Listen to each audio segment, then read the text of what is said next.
वहीं यूक्रेन के राष्ट्रपति जेलेंस्की ने युद्ध के मौजूदा हालात पर फ्रांस के छात्रों से ऑनलाइन बातचीत की, जिसमें उन्होंने फिर साफ किया कि यूक्रेन रूस के आगे नहीं झुकेगा और यूक्रेन पीछे हटने के बजाय रूसी सेना का डटकर मुकाबला करता रहेगा। इसके साथ जेलेंस्की ने बातचीत के जरिए युद्ध का हल निकालने पर भी जोर दिया। इस दौरान उन्होंने बुचा नरसंहार और मारियोपोल में रूसी बमबारी से हुई तबाही का भी जिक्र किया।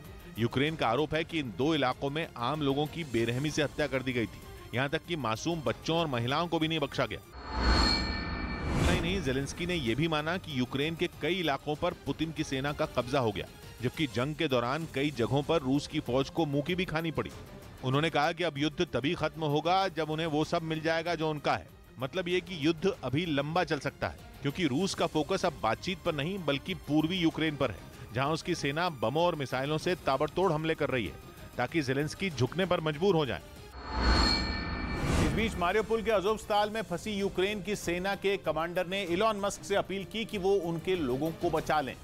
ट्विटर के जरिए मांगी गई मदद में उन्होंने इलॉन मस्क को दूसरे ग्रह से आया हुआ बताया।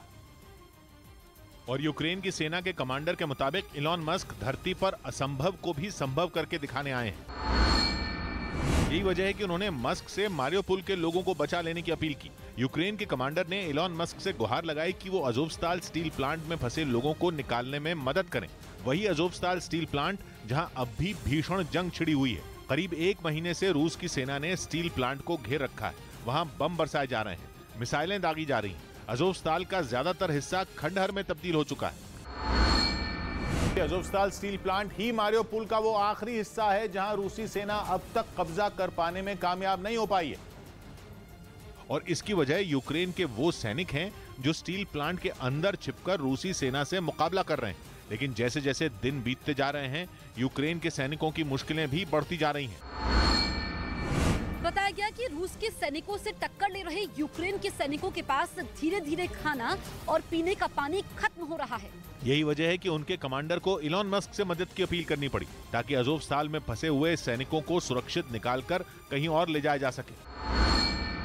इलॉन मस्क ने आखिर ऐसा क्या कर दिया जिसकी वजह से यूक्रेन की सेना के एक कमांडर को उनसे मदद की उम्मीद जग गई?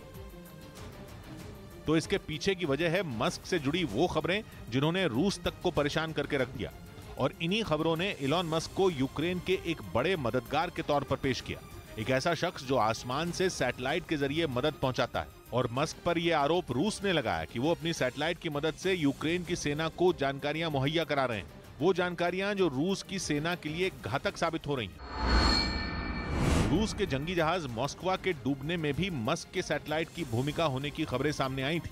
जंग में मारे गए रूस के कई कमांडरों की लोकेशन भी यूक्रेन को इसी तकनीक से मिलने का दावा किया जा चुका है। माना जा रहा है कि ऐसी खबरों से यूक्रेन की सेना के कमांडर में उम्मीद जगी कि इलॉन मस्क ही अज़ोवस्ताल में फंसे लोगों की मदद कर सकते हैं। उधर रूस के एक सैनिक पर सूमे में वहां के नागरिक की हत्या करने का मुकदमा यूक्रेन में शुरू हो गया। आरोप है कि वादिम शिशिमरिन नाम के इस रूसी फौजी ने 62 साल के बुजुर्ग पर कई राउंड फायरिंग की थी और इसी मामले में वो रूस का पहला ऐसा सैनिक बन गया जिसके खिलाफ यूक्रेन में केस दर्ज किया गया। क्योंकि 21 साल के इस रूसी सैनिक सार्जेंट वादिम शिशिमरिन पर यूक्रेन के नागरिक को मारने का आरोप लगा। बताया गया कि उससे पहले शिशिमरिन और उसके 4 साथियों ने 28 फरवरी को एक कार पर फायरिंग की थी और उसे अपने कब्जे में ले लिया था। ये सब उन लोगों ने यूक्रेन की सेना से अपनी जान बचाने के लिए किया था। बताया गया कि वो लोग उस कार में सवार होकर भागे, तभी बीच रास्ते में उनसे यूक्रेन के ये बुजुर्ग टकरा गए थे। ऐसे में रूसी सैनिक इस बात से घबरा गए कि कहीं वो बुजुर्ग उनकी लोकेशन यूक्रेन के फौजियों को न दे दें। इसी से बचने के लिए सार्जेंट शिशिमरिन ने बुजुर्ग पर गाड़ी की खिड़की खोलकर गोलीबारी की थी। जांच में पता चला कि 28 फरवरी को पुतिन के जवान ने बुजुर्ग को उस वक्त मार दिया जब वो साइकिल से जा रहे थे। इस हमले में बुजुर्ग की उनके घर से कुछ ही दूरी पर मौत हो गई। इस घटना के बाद यूक्रेन ने कई सबूत जुटाने का दावा किया और बताया कि शिशिमरिन फिलहाल हिरासत में है, जिसे 15 साल की जेल या उम्र कैद की सजा हो सकती है। ओस्तोमेल में यूक्रेन की सेना के बंकरों में न्यूज 18 पहुंच गया।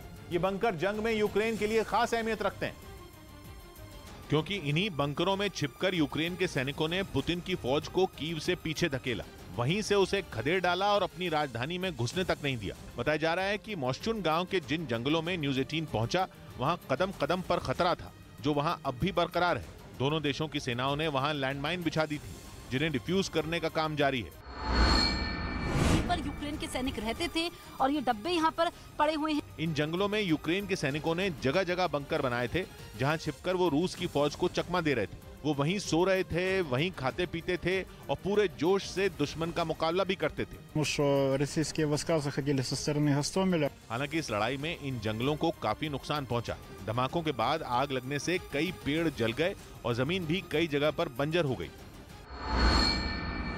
एक वीडियो सामने आया जिसमें यूक्रेन ने रूस की सेना पर ताबड़तोड़ हमले शुरू कर दिए, जिसका वीडियो सेना की तरफ से जारी किया गया। हालांकि उसने हमले की लोकेशन नहीं बताई, लेकिन हमले का जो वीडियो जारी किया गया उसमें रूसी सेना का काफिला एक सड़क पर तेजी से आगे बढ़ता दिखाई दिया। तभी घात लगाकर बैठी ज़ेलेंस्की की सेना ने उस पर रॉकेटों की बरसात शुरू कर दी।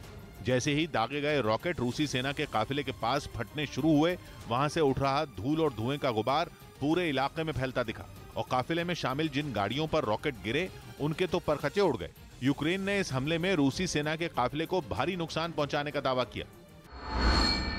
यूक्रेन में रूस की तरफ से परमाणु बम के इस्तेमाल की बढ़ रही आशंका के बाद नेटो की तैयारियों की जानकारी भी सामने आई। पता चला है कि नेटो के पास एक ऐसा हथियार है जो रूस के सभी परमाणु बमों को पल भर में खत्म कर सकता है। फिर चाहे वो परमाणु बम रूस की किसी भी मिसाइल से दागा जा रहा हो। खबर है कि पहली बार जब रूस की तरफ से परमाणु हमले की धमकी दी गई थी, नेटो ने उससे भी पहले इसकी तैयारी कर ली थी। तैयारी भी ऐसी कि परमाणु बम दागना तो छोड़ो, उसके बारे में सोचना भी रूस को भारी पड़ जाए। नेटो ने तैयारी कर ली है दुनिया के सबसे खतरनाक डिफेंस सिस्टम से रूस पर पलटवार की। अमेरिका की लॉकहीड मार्टिन बनाती है ये डिफेंस सिस्टम, जिसका नाम है एजिस वेपन सिस्टम, जो एक ऐसा वेपन सिस्टम है जिसकी तैनाती यूक्रेन की जंग छिड़ने के फौरन बाद शुरू किए जाने की खबर है, जिसका सीधा मतलब यह है कि नेटो को पहले से आशंका थी कि जंग छिड़ने के बाद रूस उसे परमाणु युद्ध की तरफ ले जा सकता है। इसीलिए दुनिया के सबसे खतरनाक डिफेंस सिस्टम की न केवल तैनाती कर दी गई, बल्कि इसे बनाने वाली कंपनी को प्रोडक्शन और बढ़ाने के लिए भी कह दिया गया। इस डिफेंस सिस्टम की कीमत 140 करोड़ पाउंड यानी रुपयों में करीब 13,000 करोड़ रुपए बताई जा रही है। खास बात यह कि इसमें अलग अलग तरह की कई मिसाइल एक साथ लगाई जा सकती हैं। मतलब यह कि जितना बड़ा खतरा हो उतना ही बड़ा जवाब दिया जा सके। इसके अलावा इसकी तैनाती आसमान में, समुद्र में और जमीन पर भी की जा सकती है। खबर है कि यूक्रेन के पश्चिमी छोर पर इस डिफेंस सिस्टम की तैनाती की जा चुकी है। खबर है कि यूक्रेन की जंग की वजह से रूस से बढ़े तनाव के बीच अमेरिका ने अपनी बेहद ताकतवर हाइपरसोनिक मिसाइल का एक बार फिर परीक्षण किया।